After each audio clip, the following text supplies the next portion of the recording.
Hey, Joe Martin here. You've seen our commercials over the years, and you may be wondering, what's in it for me? Well, ITI Technical College has been selected by Forbes magazine as a top 32-year college. But even more than that, the reason we do this is you. Our tagline is, for a better life, and we mean that, for you to be able to have the life you've always dreamed about, to do the things for your family you've always dreamed about. And it can begin here, where we are dedicated to your success, because here at ITI, the reason we do it is you. This is Sports 225 with Lee Feinswag, and I'm Lee Feinswag. We're in our 24th year, if you count Sports Monday and Sports 225, and the only way that could happen is, well, it's my show.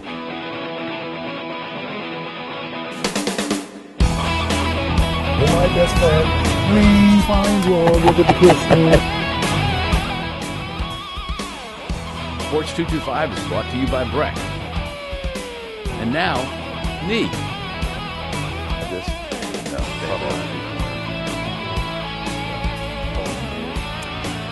Well, one day last week in some Twitter war talking about one of the beers that I talk about every Tuesday when I'm on the radio with Matt Moscona, somehow Jerit Roser and Mark Clements chimed in about doing beers and drinking beers and somehow coming back on the show. And it's like the Blues Brothers. We're putting the band back together tonight. Now, both of you have been on, and you were a frequent guest. Jerit Roser on the left, Mark on the right. But have you guys ever been on together? Have I ever been silly enough to tag team the two of you guys like this? Only once, and it was, I don't know, like 3 years ago? I have no idea. Like that. Was it really bad? I think it was great. Doubtful, yeah. I don't remember anybody, saying, no, don't do it. Okay, so Jerit used to work for the Times-Picayune and NOLA.com. Got out and went into the real world at LSU. I got out. He got out. But they're both back in, but we'll get to that in a second. And Mark is the digital editor for 225, the magazine, not Sports 225, the TV show. And both of them do stuff for TigerDetails.com, which I'm going to summarize this by saying you cover some LSU stuff, and you're on top of recruiting, and you're just jack of all trades about Louisiana sports stuff. Fair enough? Yeah, it's the new August 1st. It became the Rivals Network's LSU site. And so a lot of LSU athletics, a lot of specifically LSU recruiting, and then just the ties that Jimmy Smith, Sam Spiegelman, and I have had through the years with Louisiana high school sports and recruiting. We kind of stay pretty tapped in just across the board. But your path was, you went to Monroe, then back to New Orleans. Did. And then, here in Baton Rouge. Well, I started. Did you have it somewhere else in between there? No, I graduated LSU, went to Monroe, did some preps, Grambling State, Louisiana Tech, and then joined NOLA.com, Times-Picayune, but came straight back to Baton Rouge. I was just based out of Baton Rouge to start covering preps for them here when they were trying to kind of expand around the state. And then as things went with NOLA, I took over more LSU before taking weird side steps other directions. You would never guess from his accent that Jerit's from New Orleans. Mark Clements, however, is from Baton Rouge, a Catholic high guy. That's right. That's right. And then you went to LSU. Went to LSU. And then you've had an interesting resume since then. I've I bounced around a bunch. I started my first job after graduation. I had a kind of a one-year internship with the Reds in Cincinnati. So I covered them. Didn't love Ohio that much, but moved back down. Worked for the Advocate for about a year or so, and then joined up with Jerit at the Times-Pic. We were a tag team for probably 2 years, covering, everywhere in Baton Rouge, preps-wise, a little bit of LSU and some recruiting stuff there, and then over at 225 now with the same company as 225 Magazine, the Business Report, and Register, and I'm kind of the one middle guy who does digital content for all three publications, so I'm kind of pulled in. You're the linchpin. That's me. It's critical. When you were in Cincinnati, even though, you have to have a taste for Cincinnati in a lot of ways. I've spent some time there. But for being involved with the Reds and for a baseball town where they just embrace the team in such a positive way, and it's kind of a cool downtown. You got that bridge where you walk across to the stadium if you're on that side. Yeah. It's kind of cool, huh? It's cool, and it's built up a lot more recently than it was probably. I had family that lived there, and so I went there almost every single year growing up. Really? And I don't know, 10 years ago, it was a little bit sketchier downtown. There wasn't as much to do. It was a little, not very well lit. It just wasn't a super safe place. And in the past, 10 years or so, there's so much to do. There's bars and restaurants and just way more nightlife out there. Now it is lit. Now, See, Jerit's more up on the lingo than I am. He's got all the lingo. Jerit became semi-famous for his Louisiana versus all y'all. And I can't believe you didn't bring one to show off. And you don't have one for me just because maybe next week. Next week when we're out of town and doing a replay. But how's Louisiana versus all y'all doing? It's good. I spend about as much time trying to send out cease and desist from other people using versus all y'all as I do anything else. But there's always people looking to represent the state and So you've marketed that then and whatever, and it's a business.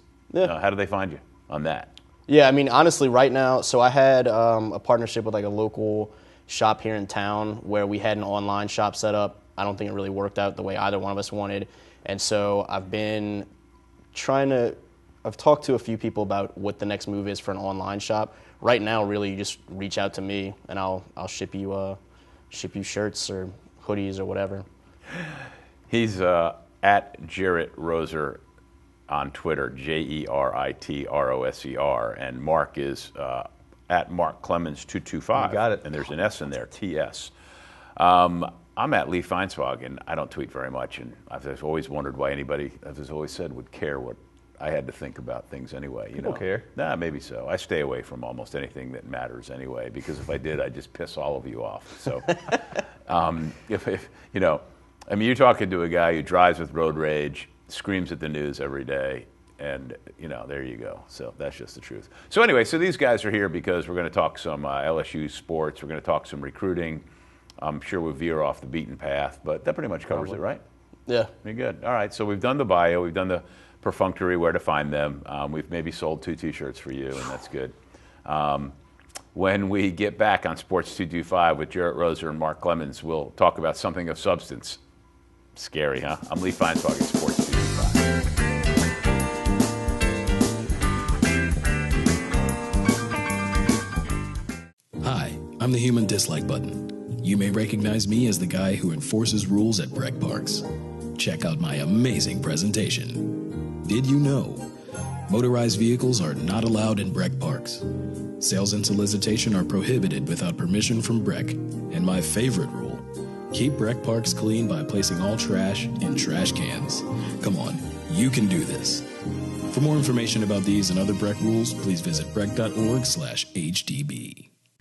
All right, we're back on Sports 225. I'm hanging out with Jerit Roser and Mark Clements, and this is one of my favorite sweaters. It's Patagonia, but and it looks really good in person. I swear, it doesn't look as bad in person as it does on TV.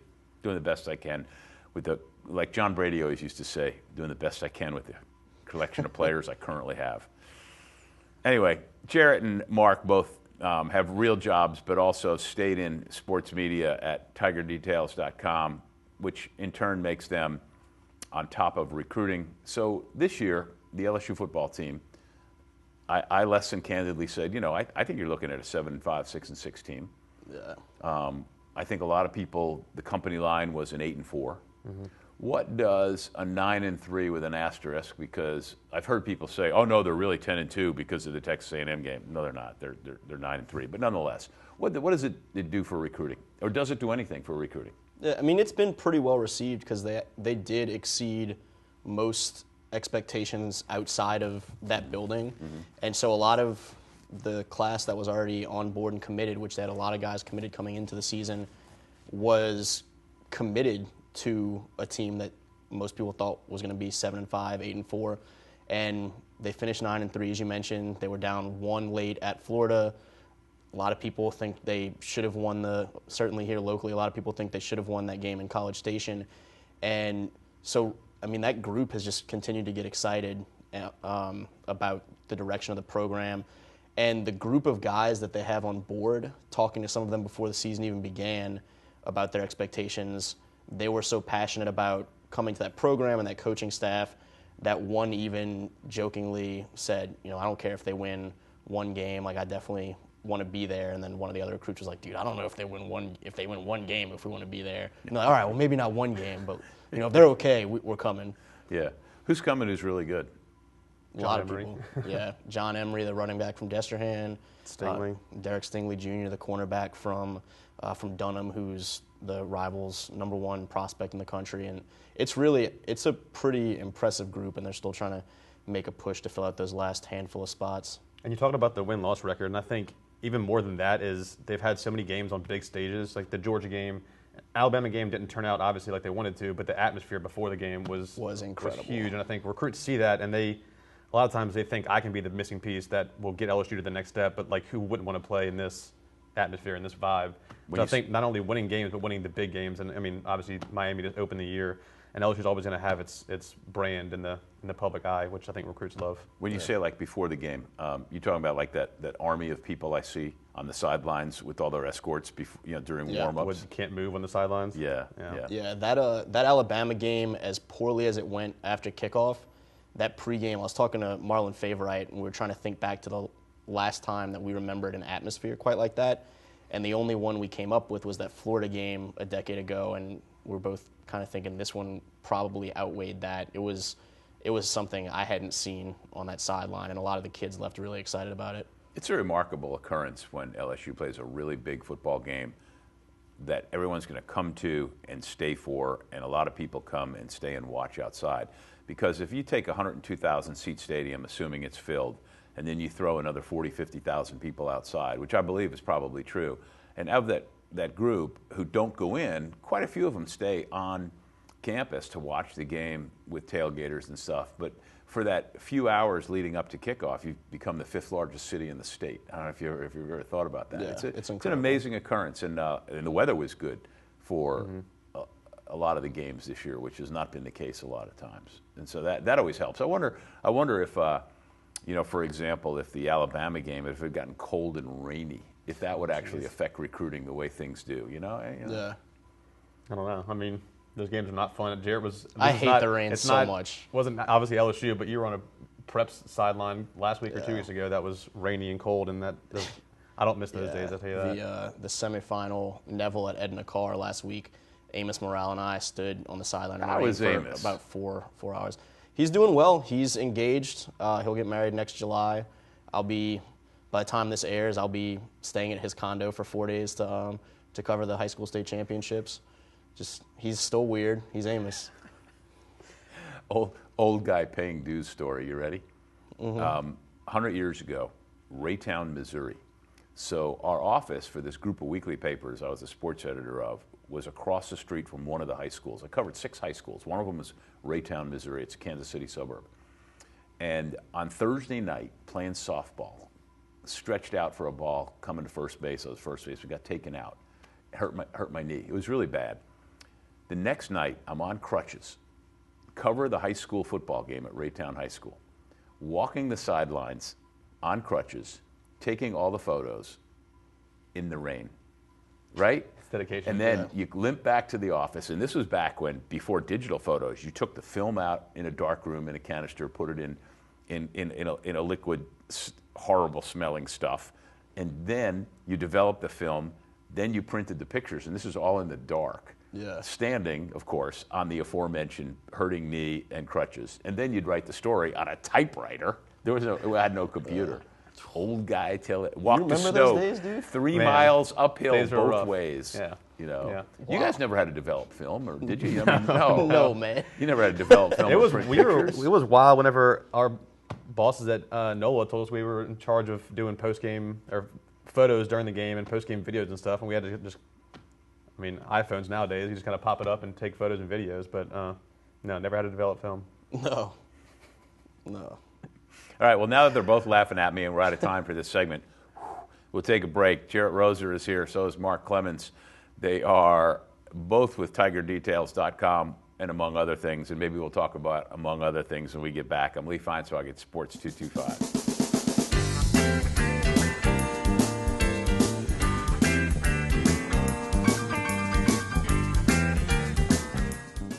Hi, I'm the human dislike button. You may recognize me as the rules guy for Breck Parks. Sometimes the rules slip past us, so I put together this amazing presentation. Did you know? Golf practice is only allowed at designated golf facilities. Firearms, explosives, and weapons are not allowed on Breck property. Metal detecting is allowed in some parks, but go to Breck's website to learn more about this and other park rules. For more information, visit breck.org/HDB. We're back on Sports 225. Jerit Roser is here. He is a former NOLA.com sports writer who saw the light and has a real job at LSU, which I find fascinating, your job. And he works for TigerDetails.com, which covers LSU in various fashions.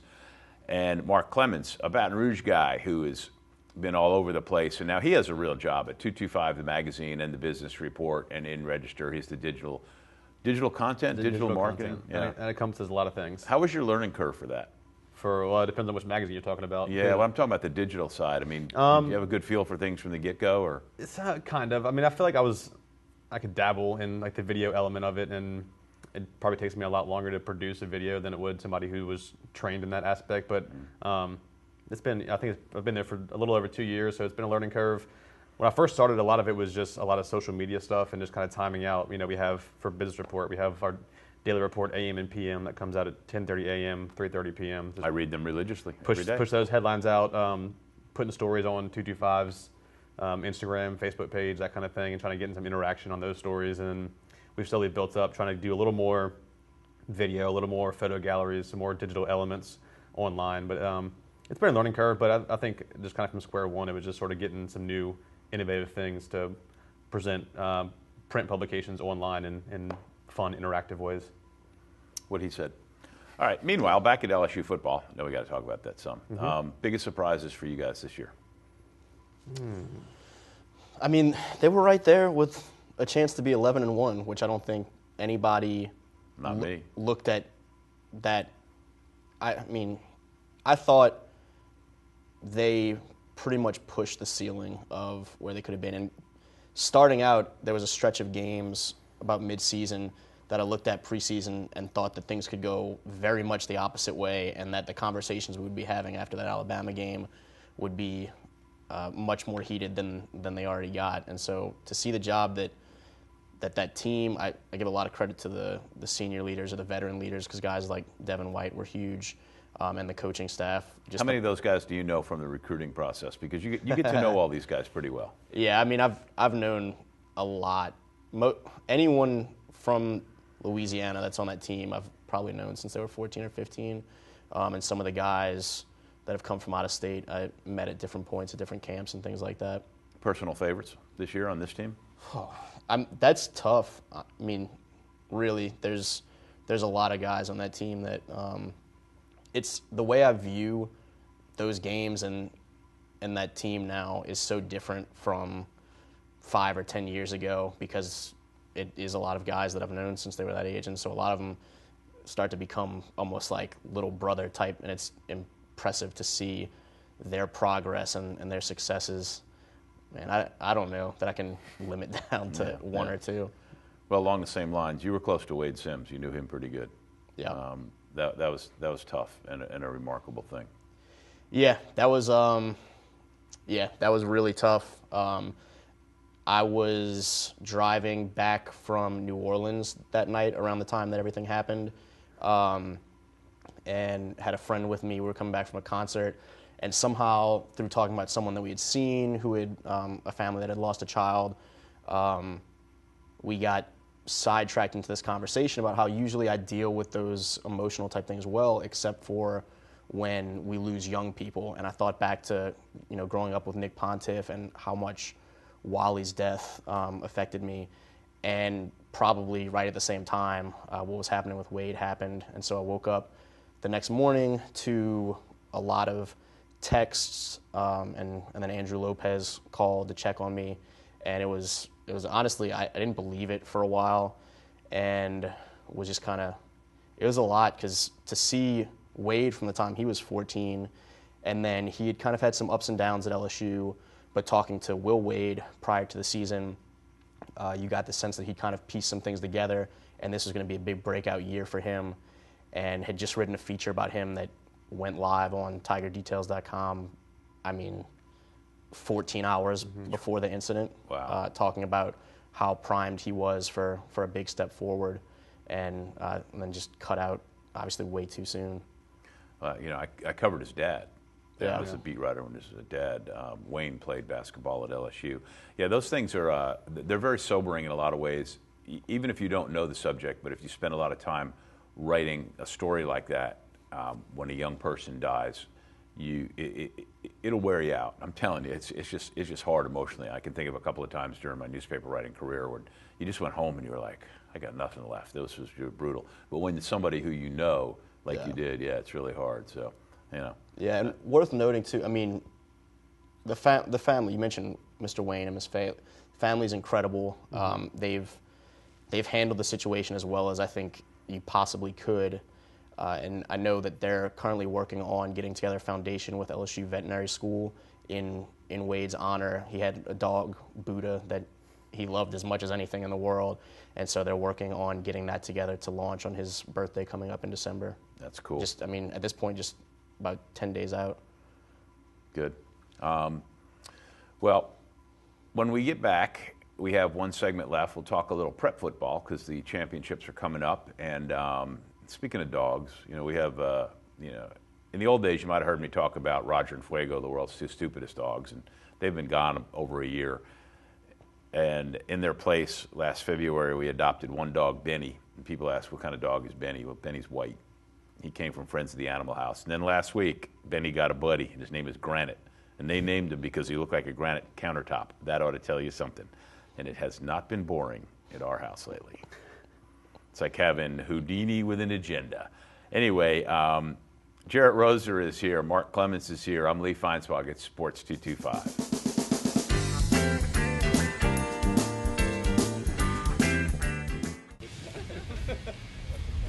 Well. Looks like someone forgot all neighborhood Breck Parks close at dark. You want another? I think they'll pass. Amplified music and sound is prohibited without permission from Breck. No alcoholic beverages on Breck property. Smoking of tobacco products is not allowed. Use of fire is prohibited except at grills. Gotta remember, Breck wants you to have fun, but in the right way. For more info, go to breck.org/HDB. We're back on Sports 225 coming down the home stretch. Thanks to John Williams from Think JCW for directing the show. And go to sports225.com to get all the air times when we're on Cox Sports TV and on Your View. The first airing is at 7 a.m. Friday on CST when some football games will already be in the hopper, and there'll be more happening at the Superdome for the LHSAA state championships, of which there are something like, 30 titles to be decided over 3 days? Yeah. So there's no turning back on that, the public-private. But what will we have missed, and what will we be looking forward to by then? No, just going in. Are you going to make me give predictions or something on 3 games? No, just what do I need to know? Well, there's 3 games each day, 5 public school or non-select classes, 4 private school or select divisions. 4A is a huge New Orleans matchup with Edna Carr and Warren Easton, a couple rivals that played to a 1-point game in the regular season. Zachary is back and playing West Monroe. I think people around the state know about their high school football.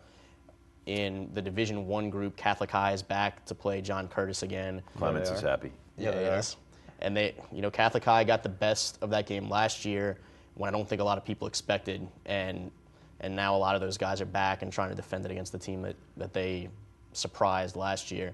Those are the 3 games Saturday, and so folks that see this, that day is going to be jam-packed with some pretty good football if they get a chance to go down to New Orleans.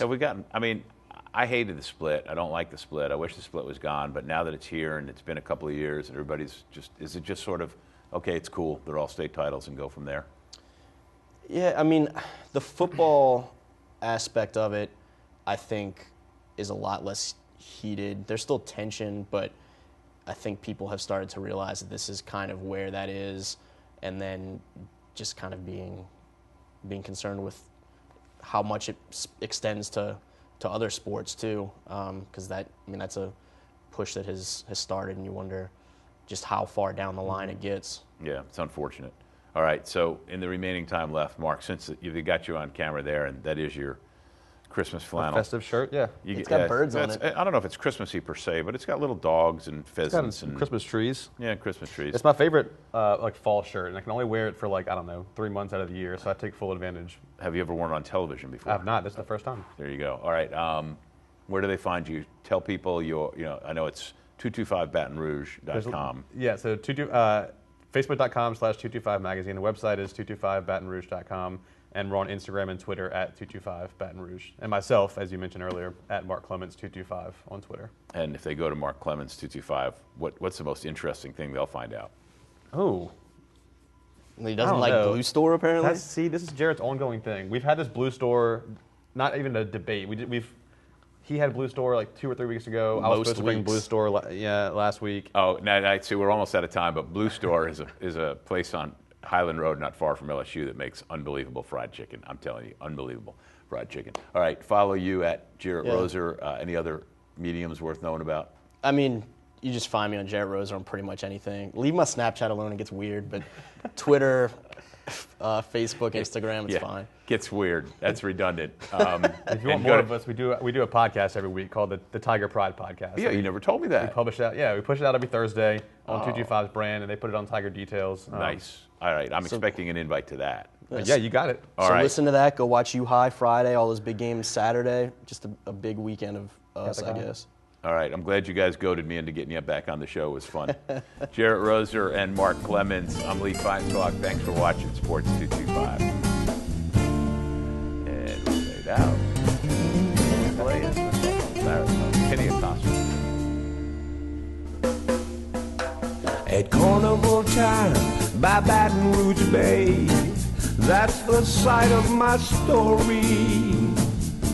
At Spanish Town Mardi Gras, things can get blurry.